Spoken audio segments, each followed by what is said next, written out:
اللهم صل على محمد وآل محمد۔ کہا بہلول سے آ کر ہارون نے، میری خاطر یہ دیوانگی چھوڑ دے۔ شہر بغداد کے ہر وسیع چوک پر ذکر اولاد و آل نبی چھوڑ دے۔ تخت لے، تاج لے، بخت لے، راج لے، آل عمران کی بندگی چھوڑ دے۔ مجھ سے بے شک وزارت کی کرسی بھی لے، پر یہ سادات کی نوکری چھوڑ دے۔ جواب دیتے ہیں بہلول، میں چھوڑ دوں گا حسین کی نوکری، میرے انداز کی زندگی ڈھونڈ دے۔ ہے میرا کام جنت کے گھر بیچنا، ہے میرا کام جنت کے گھر بیچنا، اس سے اچھی کوئی نوکری ڈھونڈ دے۔ اعوذ باللہ من الشیطان الرجیم، بسم اللہ الرحمن الرحیم۔ الحمد للہ رب العالمین والصلاة والسلام علی اشرف الانبیاء والمرسلین و ابو القاسم محمد اللهم صل على محمد وعلى محمد وآلہ طیبین الطاہرین المعصومین المظلومین الذین لیصرف عنکم الرجس آل البیت ویطہرکم تطہیرا۔ اللهم صل على محمد وعلى محمد ولعنۃ اللہ علی اعدائهم اجمعین من یومنا ھذا الی یوم الدین۔ بسم اللہ الرحمن الرحیم۔ اللہم قل ولیک الحجۃ ابن الحسن صلواتک علیہ وعلی آبائہ فی ہذہ الساعۃ وفی کل ساعۃ ولیا وحافظا وقائدا وناصرا ودلیلا وعینا حتی تسکنہ ارضک طوعا وتمتعه فيها طويلا برحمتك يا ارحم الراحمين۔ اللهم صل على محمد وعلى محمد بحق ناد عليا مظهر العجائب تجده عونا لك في النوائب كل هم وغم سينجلي بعظمتك يا الله يا الله يا الله بنبوتك يا محمد صلی اللہ علیہ وآلہ وسلم بولایتک یا علی یا علی یا علی ادرکنی فی سبیل اللہ صلوات۔ اللهم صل على محمد وعلى محمد آغاز کرتی ہوں پاک پروردگار کے نام سے جو ہم سب کا خالق اور مالک ہے۔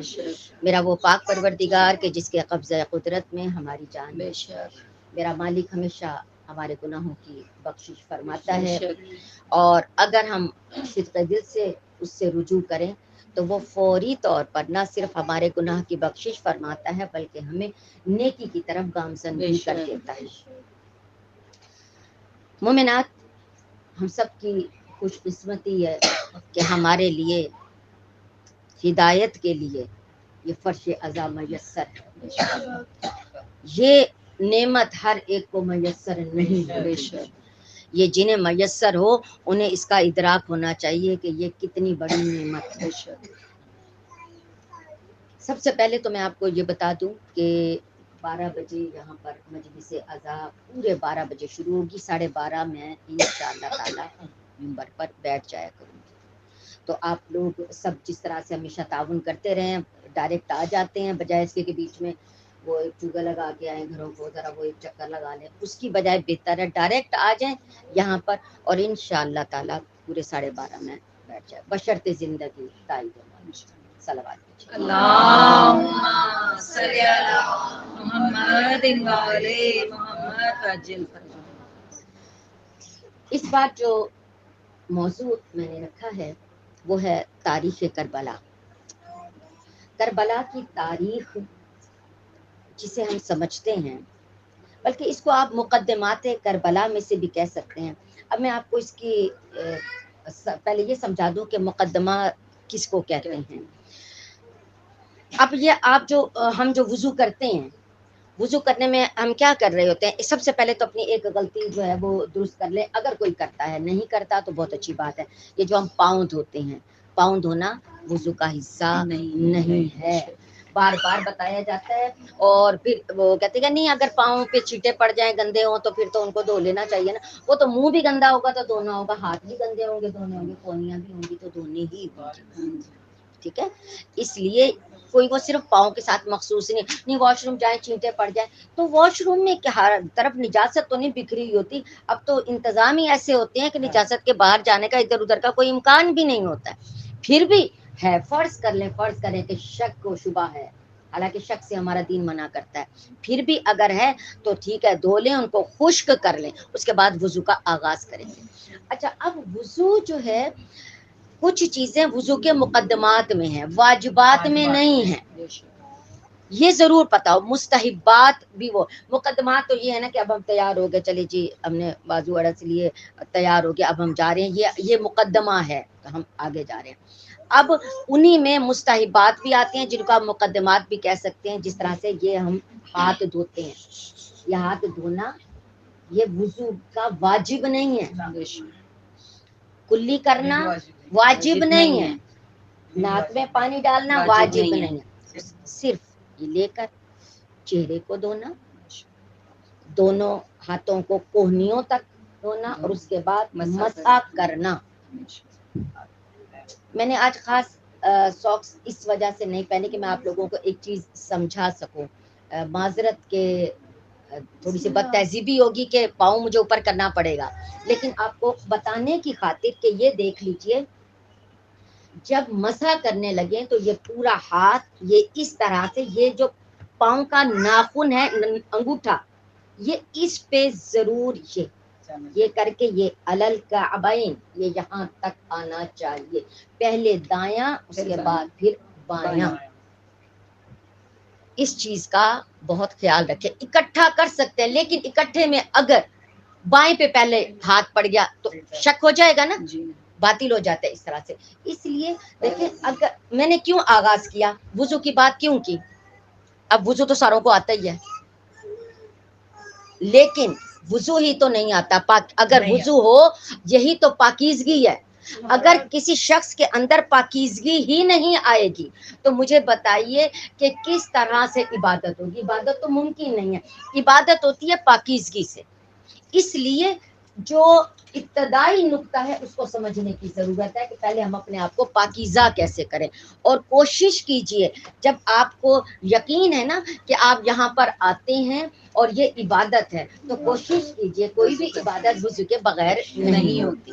اور کوشش کریں, اگر چاہتے ہیں کہ زندگی کا آپ کا ہر کام عبادت گردانا جائے تو پھر آپ ضرور ہر وقت وضو میں رہا کریں. آپ پھر بچوں کے لیے کھانا بنائیں گے, وہ بھی عبادت.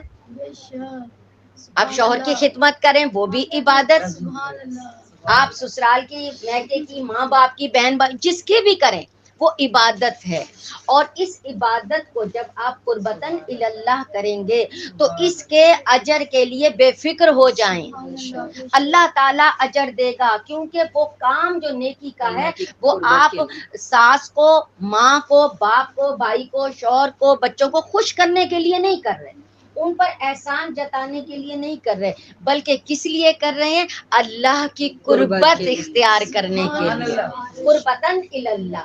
تو جب اللہ کی قربت چاہیے ہے, دیکھیں نا کوئی چیز ایک ہی بار بکتی ہے یا بار بار بکتی, بکی ہوئی چیز بھی بھلا بکتی ہے.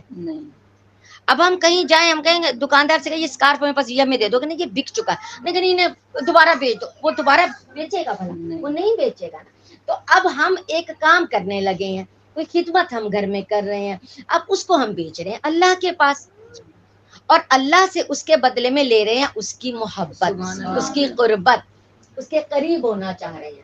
تو بس ہو گیا نا. اب اس کا اجر ہم شوہر سے مانگے, اس کا اجر ہم ساس سسر سے مانگے, اس کا اجر ہم بچوں سے مانگے, دیکھو تم لوگ میرا یہ نہیں کر رہے نا, میں نے تمہاری خاطر کیا کیا کیا.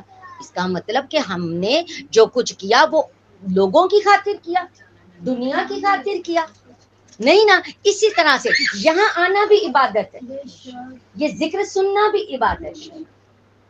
تو یہ عبادت کس لیے کر رہے ہیں, قربتاً اللہ. جب سمجھ رہے ہوں گے قربتاً اللہ, نہ یہ شکایت ہوگی بجلی نہیں تھی، نہ یہ شکایت ہوگی انتظام جو نہیں تھا، نہ یہ شکایت ہوگی ہمیں یہ ملا، نہ یہ شکایت ہوگی اس جگہ پہ بٹھایا اس جگہ سے اٹھایا، کوئی بھی شکایت نہیں ہوگی، کیونکہ ہم اپنی یہ نیکی بیچ کہاں رہے ہیں؟ اللہ کی قربت خریدنے کے لیے بیچ رہے ہیں۔ تو جب اس کی قربت آ گئی تو سمجھ لیں کہ پھر سب کچھ مل گیا۔ صلوات کیجیے۔ اللهم صل على محمد وعلى محمد وعجل محمد بنتر صلوات اللهم صل على محمد وعلى محمد وعجل نعرہ تکبیر، اللہ اکبر نعرہ رسالت، یا رسول اللہ محمد بنتر کے نعرہ حیدری، یا علی یا علی حیدری، یا علی شہادت والی بادشاہ بابا سبحان صلوات۔ اللهم صل على محمد وعلى محمد وعجل آج اصل میں آپ کو تمہیدی طور پر اپنا موضوع بتانا چاہ رہی ہوں کہ اس موضوع کو پہلے ہم سمجھ لیں۔ تو اب دیکھیں وہ میں مقدمات کربلا بتاتے ہوئے آپ کو مقدمات وضو پہ لے کر چلے گئے۔ اب سمجھ آ گئی نا کہ اصل وضو کیا ہے، لیکن اس سے پہلے جو کیا وہ مقدمات تھے۔ دیکھیں ایک نیک کام کرنے سے پہلے بھی کچھ اپنے آپ کو مزید صاف ستھرا ہوا جاتا ہے۔ اب ہم طہارت کر رہے ہیں، ہم وضو کریں، وضو سے پہلے بھی کچھ ایسے کام کر رہے ہیں جو جا کر اس سے متصل ہوں گے، اس وضو کو مزید نکھار دیں گے۔ تو ایسا ہے کہ کربلا جو ہوا، اب یہ ہم سب نے سوچنا ہے، ہر ایک سوچے۔ ہر سال ہم اکٹھے ہوتے ہیں، یہ واقعہ ہے، یہ حادثہ ہے، یہ سانحہ ہے، یہ کیا ہے؟ یہ جنگ ہے، کیا چیز ہے یہ؟ اس کو سمجھنا ہے۔ اب اس کے لیے تو ہمیں تاریخ کو دیکھنا پڑے گا۔ آپ میں ہم سب جانتے ہیں، جو ہمیں ممبر پہ بیٹھنے والے بتاتے ہیں، تو ہماری اپنی تحقیق کہاں ہے؟ انہوں نے تو اپنا حساب دینا ہے، جو اوپر بیٹھ کر بتا رہا ہے وہ اپنا حساب دے گا، تو باقی سب کی ذمہ داری، اور باقی سب یہ نہیں کہہ سکتے کہ نہیں ہمیں تو جو بتایا گیا ہمیں تو یہی بتایا گیا۔ تو آپ کا ہاتھ کسی نے نہیں روکا۔ میں ہر بار یہی کہتی ہوں، آپ کتابیں پڑھیں، آپ اب تو نیٹ ہے سب کے پاس، آپ اس پہ جائیں، ہر کتاب ملتی ہے وہاں پر۔ بڑے سے بڑا عالم دین جس نے بہت محنت کی ہے، مجتہدین، وہ ہمیں مل جاتے ہیں۔ آپ جانیں، سرچ کریں۔ جب تک خود ریسرچ نہیں نہ کی جاتی، خود محنت نہیں کی جاتی، دوسرے کے علم کی قدر کوئی نہیں کر سکتا۔ جب خود ریسرچ کریں گے اور کبھی بتانے کی بچوں کو کوشش کریں تو سمجھ آئے گی بتانا کوئی اتنا آسان نہیں ہوتا ہے، اور پھر صحیح بتانا اس سے زیادہ مشکل ہوتا ہے کہ جو مستند بھی ہو اور اللہ کے آگے جواب دہ ہونا پڑتا ہے، اور پھر جن کا ممبر ہے ان کے آگے جواب دہ ہونا پڑتا ہے۔ اب جو میں نے موضوع رکھا ہے تاریخ کربلا۔ تاریخ کربلا میں تو آپ یہ سمجھ سکتے ہیں کہ شاید وہ جو کربلا میں داخل ہوئے تو 2 محرم سے لے کر تو 10 محرم 11 کو چلے گئے تھے، تو بھئی اس میں جو بتائے، اور اگر آپ غور کریں تو جتنی بھی عزاداری ہوتی ہے اب پھر بھی کچھ نہ کچھ فرق پڑا ہے، لیکن 90% 95% میں یہی دن ڈسکس ہوتے ہیں، یہی 10 دنوں کی بات ہوتی ہے، یا پھر وہ سفر ہوتا ہے، وہ مسائل مقدمات کربلا۔ لیکن جب ہم ایام فاطمیہ کرتے ہیں تو اس وقت، اب چونکہ ایام فاطمیہ ہونے لگ گئے ہیں، تو اس وقت کہا جاتا ہے ہاں یہ کربلا کا آغاز تھا، ہاں یہ کربلا کا آغاز تھا، بس بات وہیں تک رہتی ہے۔ اچھا ایک اور چیز ابھی صرف آپ سمجھ لیجئے، کیونکہ آج تمہید ہے، پھر ہم انشاءاللہ تعالی موضوع کو شروع کریں گے۔ مجھے یہ بتائیے کہ آپ نے اب تک بھی جتنا پڑھا، بجائے اس کے کہ صرف جو سنا ہے ذاکروں سے یا عالموں سے سنا ہے، اس کے علاوہ بتائیے جو پڑھا ہے، تعلیم یافتہ ہیں ماشاءاللہ، کتابوں میں آپ نے یہ پڑھا ہے 5 یا 6 سال کی عمر تک، جب تک رسول پاک صلی اللہ علیہ وآلہ وسلم، اللهم صل على محمد وعلى محمد جب تک وہ دنیا میں موجود تھے تب تک آپ کو امام حسن اور امام حسین علیہ السلام کے بارے میں کچھ پتہ چلتا ہے۔ اس کے بعد تاریخ خاموش، خاموش ہے تاریخ۔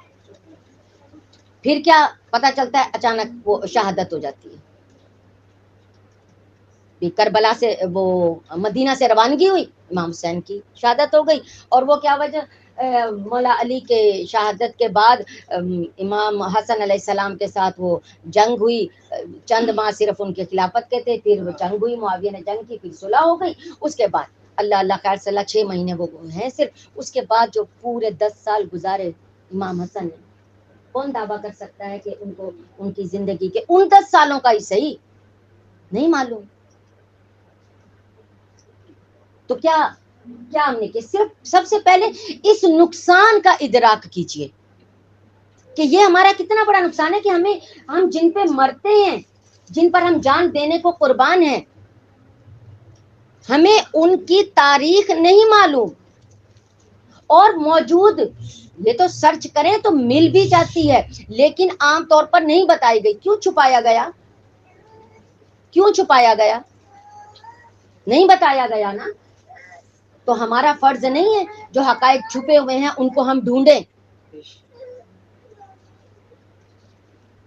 دیکھیں کوئی ایک حکمران جسے معزول کر دیا گیا، ہٹا دیا گیا، کچھ حقائق ایسے تھے جو زندگی میں کبھی پاکستانیوں کو معلوم ہی نہیں ہو سکنے تھے، لیکن جب پتا چلا کہ بھئی اسے پتا تھا کہ یہ ہوا ہے تو عوام کو میں نے بتانا ہے، بتایا، باہر نکالا. کیوں؟ درد تھا نا، تکلیف تھی. تو جنہیں درد اور تکلیف ہوتی ہے نا کہ ان سے کچھ چھنا ہے، وہ پھر حقائق کو باہر لے کر آتے ہیں. اور یہ حقائق کو باہر لے کر آنا صرف ذاکر اور عالم ہی کا کام نہیں ہے، ہر شیعہ کا کام ہے، ہر مومن کا کام ہے. اور اگر تمام سننے والے بھی اتنے سمجھدار ہو جائیں گے، اتنے بیدار، سمجھدار بعد میں، بیدار تو پہلے ہو جائیں، بیدار ہو جائیں گے تو انہیں پتا چلے گا کہ بیٹھنے والا ہمارا وقت ضائع کر رہا ہے، بیٹھنے والا ہمیں سنوار نہیں رہا، بیٹھنے والا ہمیں کچھ نیا نہیں دے رہا، کچھ سمجھا نہیں رہا، ہماری زندگیوں میں کوئی تبدیلی پیدا کرنے والا کام نہیں کر رہا، ایسی کوئی بات نہیں بتا رہا. تو باقی چیزیں تو آپ شروع سے سنتے آ رہے ہیں، جانتے ہیں. تو آخر کیا وجہ ہے؟ مورخین نے تو ظلم کیا تو کیا، کیونکہ اس وقت حکمران وہی تھے. آپ اب دیکھ لیجئے بلیک آؤٹ ہے یا نہیں ہے؟ کتنے دن گزر گئے، کتنے مہینے ہو گئے ہیں کہ نہیں فلاں کی تقریر نہیں آئے گی، فلاں کی شکل نہیں آئے گی، فلاں کی خبر نہیں آئے گی. تو آپ بتائیے ابھی یہ حق و باطل والی وہ نہیں ہے، بڑا ہی مائنر سا ہے جسے وہ حق و باطل کہہ دیتے ہیں، لیکن کہاں وہ معاملات تو بتائیے وہاں اس وقت کے حکمرانوں نے کیا کیا ہوگا. اب تو سمجھنا بڑا آسان ہے معاویہ کی سیاست کو، بڑا ہی آسان ہو گیا ہے. اب بتائیے اس وقت کیسے خاموش کیا گیا ہوگا، میڈیا کو کیسے خاموش کیا گیا، کس طرح سے ان کو رشوتیں دی گئی ہوں گی، مورخ کو تبدیل کرایا گیا کہ اب تم یہ لکھو. اس کے علاوہ ایک اور چیز بھی ان ہستیوں کے بارے میں بھی، اس کے علاوہ جناب حجر بن ادئی، جناب سلمان فارسی، جناب مقداد، جناب کمبر، اور یہ جو ایک اور ہمارے ہیں سلمان فارسی کا ہو گیا. ان سب کے بتائیے کہ رسول پاک کے ساتھ جو مختصر سی کوئی بات پتہ چلتی ہے، اس کے بعد ان کے تذکرے ہی نہیں ہیں. کہاں گئے یہ پوری تاریخ میں؟ اور یہ وہ لوگ ہیں جو ابتدا میں مسلمان ہوئے تھے، مکہ میں مسلمان ہوئے تھے، یہ وہ لوگ ہیں. اور جنہوں نے صرف رسول پاک کے وصال سے 2 سال قبل ایمان قبول کیا، ان سے ہسٹری بھری ہوئی ہے، تاریخ اوراق کالے ہیں ان سے، ان کی ساری زندگی، ان کی یہ اچیومنٹ ہے، یہ حصول کیا، وہ فلاں وہ فلاں وہ فلاں، اتنا کچھ. کیوں؟ اس میں فقط ان کا ہی نہیں ہے، ظلم کرنے والوں کا تو قصور ہوتا ہے، ظلم کو دیکھ کر چپ رہنے والوں کا اس سے بڑا قصور ہوتا ہے. تو سب سے پہلے تو اس بات کو تسلیم کر لیجئے کہ غفلت کا شکار ہوئے. جب تک ایک شخص مانے گا نہیں کہ میں غافل تھا، ایک مریض مانتا ہی نہیں ہے کہ میں بیمار ہوں، وہ کیسے میڈیسن لے گا یا میڈیسن اس پہ اثر کیسے کرے گا؟ سب سے پہلے تو اس بات کو تسلیم کریں کہ ہاں ہم سے غفلت ہوئی، اب تک کی زندگی میں ہم نے خود سے کوئی کوشش نہیں کی. اب اگر کوئی ذہن میں یہ رکھتا ہے نہیں ہم کیا کریں پھر ہمیں جو ہے وہ ہم نے گھر کو بھی تو دیکھنا ہوتا ہے فلاں، گھر کو مصیبت کیوں بنا لیتے ہیں؟ گھر کے کام، بچے، یہ تو خوش قسمتی ہے ایک شخص کی کہ اس کے اتنے پیارے رشتے موجود ہوں.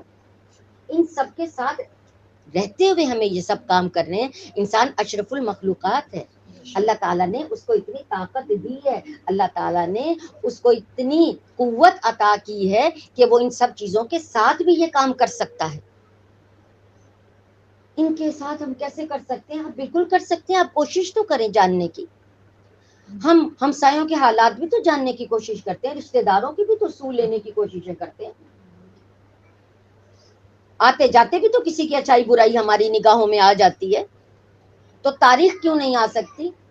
آپ اگر صرف اپنے پورے 24 گھنٹوں میں 1 گھنٹہ صرف تاریخ کے مطالعے کے لیے آپ مخصوص کر دیں تو آپ کو اگلے محرم میں جب بیٹھیں گے تو وہاں نہیں بیٹھے ہوں گے، ادھر بیٹھنے کے قابل ہوں گے. صلوات پیجیے. اللہم صلی علی محمد وعلی محمد وجل فتح.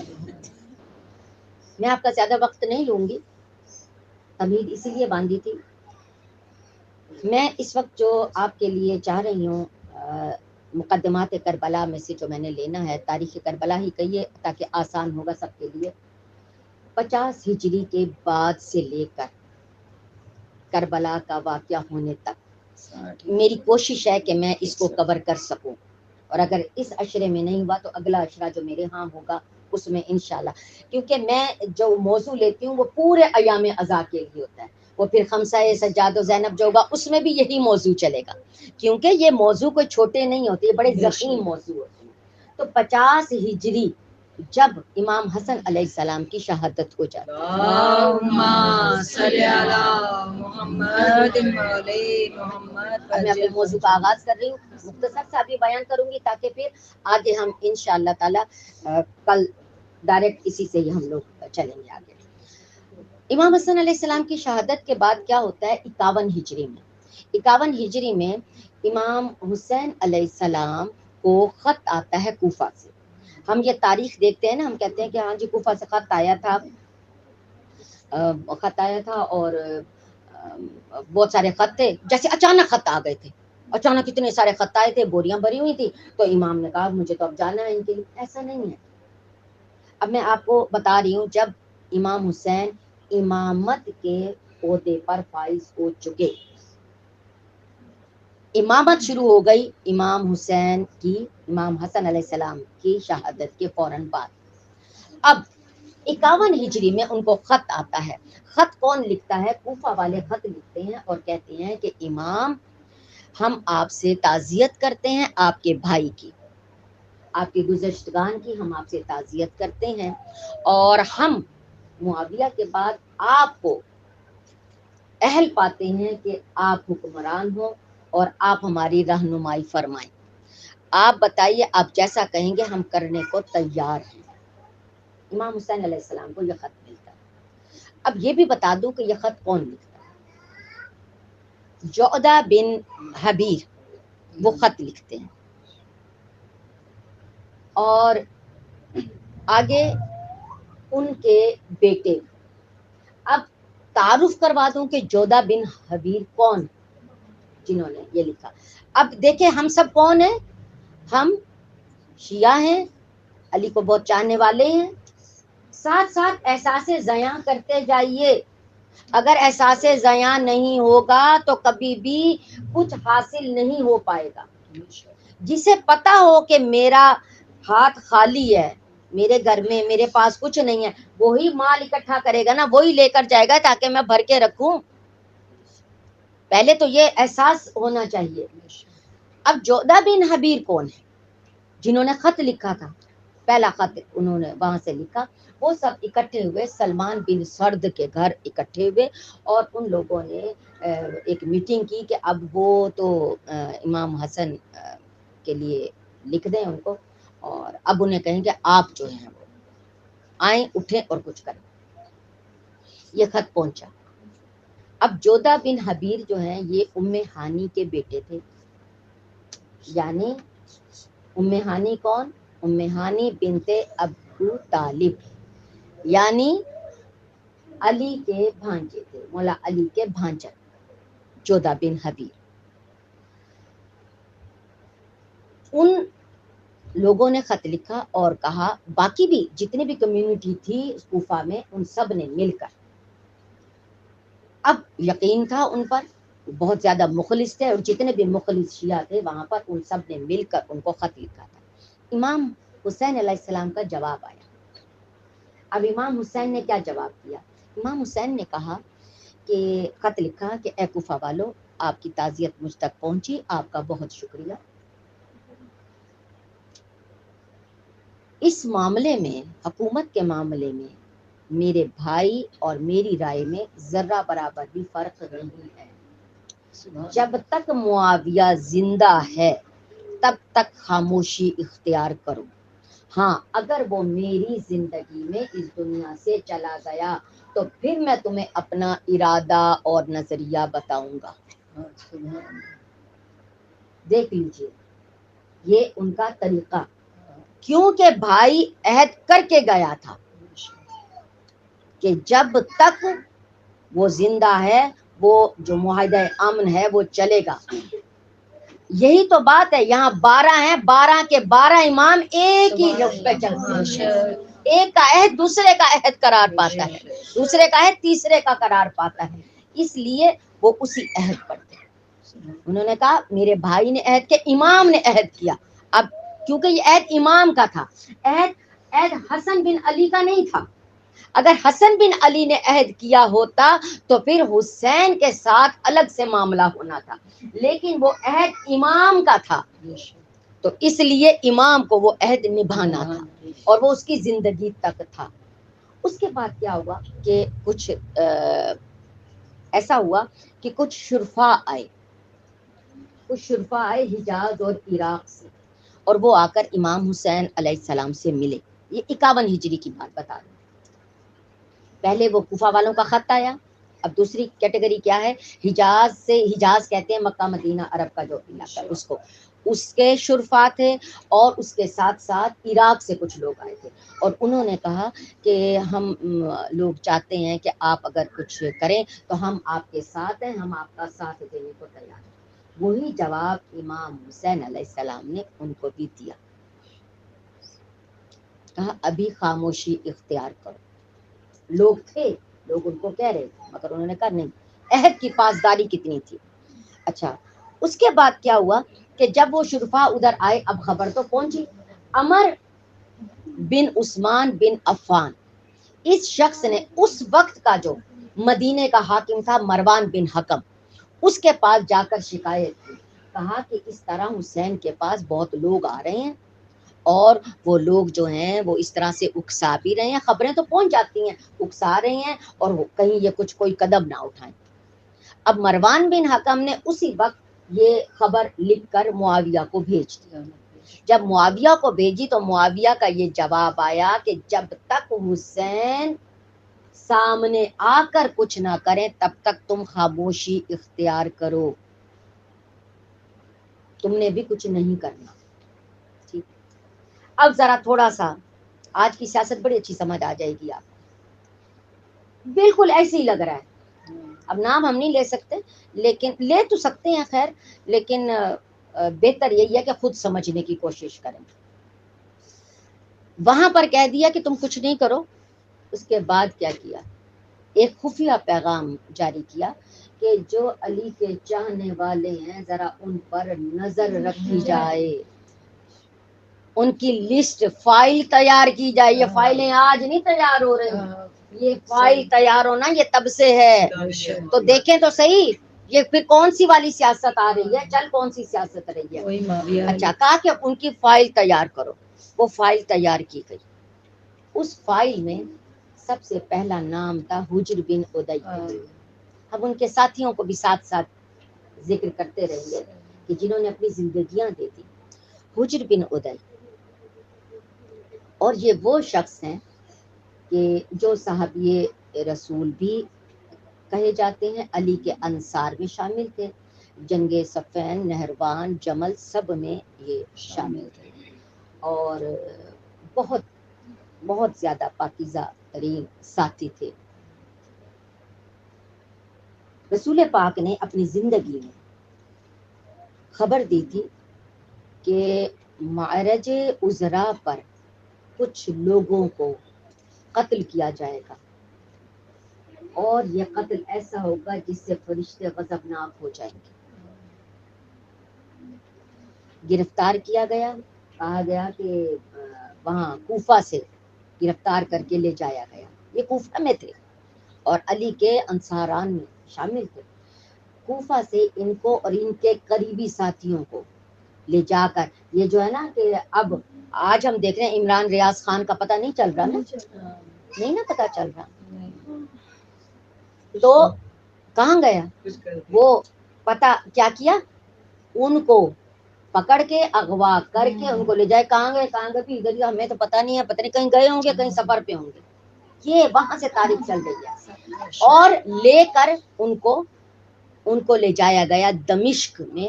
دمشق کے ساتھ ایک تھوڑے سے فاصلے پر مقام ہے، وہاں پر معرج عذرا، وہاں لے جایا گیا. انتہائی اذیت دی گئی، انتہا درجے کا تشدد کیا گیا ان پر. آپ اس سے اندازہ لگائیں، ابھی کچھ برس پہلے داعش نے ان کی قبر کو منہدم کیا اور ان کی لاش کو نکال دی. آپ یہ دیکھیں کہ دشمنی کی آگ ان کی ٹھنڈی نہیں، وہ ان کی نسلوں میں چل رہی ہے. پھر ہماری نسلوں میں محبت کا نور کیوں نہ چلے، پھر ہماری نسلوں میں اس محبت کی ٹھنڈک کیوں نہ ہو، اور ہمارے دلوں میں وہ انتقام کیوں نہ ہو کہ جس انتقام کا نشان ہمیں نظر آتا ہے جب یکم محرم ہوتی ہے. آپ دیکھتے ہیں وہاں پر علم لہرایا جاتا ہے. سرخ علم کس لیے وہاں پر ہے؟ روزہ حسین پہ سرخ علم کس لیے؟ ہم سب تو اپنے گھروں میں لگاتے ہیں نا کالا علم، لیکن وہ کیوں ہے؟ وہ اسی لیے ہے، وہ یہی تو بتاتا ہے کہ جنگ جاری ہے. تو اس جنگ کو جاری سمجھیں، اور جب جنگ جاری ہوتی ہے تو غافل نہیں ہو جاتے. اور ابھی میں نے کچھ دیر پہلے آپ سے کہا تھا نا، پہلے یہ مان لیں کہ غافل ہیں، اب غفلت کو نہیں رکھنا. ہم حالت جنگ میں ہیں، ہمیں ہر وقت الرٹ رہنا ہے. اور وہاں پر پھر ان کو اور ان کے ساتھیوں کو وہاں پر شہید کر دیا گیا. یہ سن 51 ہجری کی بات ہے. کہتے ہیں وہاں پر جب اس جگہ پر شہید کر دیا گیا، اس وقت سے تمام عالم اسلام میں معاویہ کے خلاف نفرت کا آغاز ہوا. سب نے کہا حجر بن ادئی کو، وہ شخصیت ہی ایسی، ان کو شہید کر دیا گیا، ان جیسے صحابی کو، ان کے ساتھیوں کو، اور وہ خون ناحق اس نے اپنا حق وصول کیا ہر جگہ پر. حتیٰ کہ کہتے ہیں جب حج کے دوران وہاں پر معاویہ آیا 51 ہجری میں، تو ام المومنین حضرت عائشہ نے کہا کہ اے معاویہ، تو نے حجر بن ادئی کو کیوں قتل کیا؟ کیا تو جانتا نہیں تھا کہ رسول پاک نے کہا تھا کہ معرج عذرا کے مقام پر